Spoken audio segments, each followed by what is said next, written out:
What's up mga idol? Meralco, tinawanan lang ang Hinebra sa Game 6. Pero bago mo sana ipagpatuloy ang panonood mo, ay huwag mong kalimutan na mag-subscribe bilang suporta sa aking YouTube channel. Maraming salamat idol.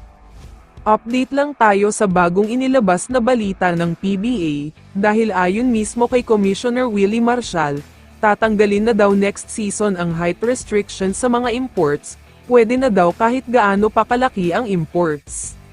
Kung dati ay maximum of 6'10" lang ang pinapayagan kada team, ngayon ay kahit 7-footer pa yan ay pwedeng-pwede na. Sobrang good news talaga ito dahil mas magiging malakas na ang mga dating teams na nasa ibaba ng standing. Dagdag ko na din na posibleng maglaro sa next season ng PBA, ang dating NBA superstar at Hall of Famer na si Dwight Howard, dahil sinabi niya na gustong-gusto daw talaga niyang maglaro, lalo na kapag tinanggal na ang height restriction. Samantala, lumipat na tayo sa sobrang magandang laban sa pagitan ng Barangay Hinebra at Meralco Bolts. Ginanap na ang Game 6 semifinals at isang classic na laban na naman ang napanood at natunghayan ng lahat ng mga fans. Napakainit na simula para sa Meralco Bolts, dahil umabot agad sa 11 points ang kalamangan nila. Pinangunahan sila ni Chris Newsome na gumawa agad ng 10 points, sinundan agad ni Bong Quinto ng 7 straight points.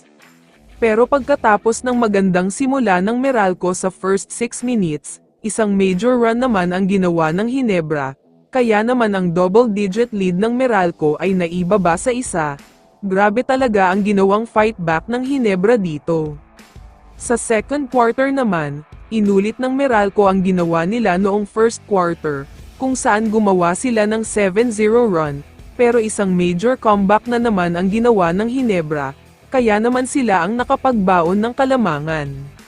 Sa third quarter naman, medyo mababa ang score dahil sa tindi ng depensa ng parehong team, palitan lang ng baskets ang nangyari, kaya natapos ang quarter na ito na mayroon lang 1 point na kalamangan ang Meralco Bolts.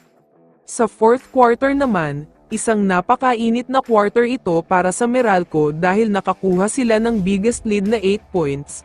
Pinipili sumagot ng Hinebra pero laging napipigilan yan ng Meralco. Wala talagang magawa ang Hinebra dito. Sinubukan pa din makapag-comeback ng Hinebra pero wala na talagang nangyari.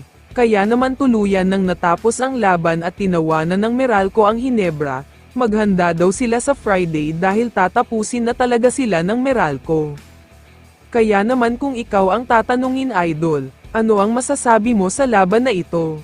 I-comment mo naman ang sagot mo sa tanong na ito. So dito na nagtatapos ang video na ito. Maraming salamat sa pagsuporta at panonood mga idol. Ingat at bye-bye.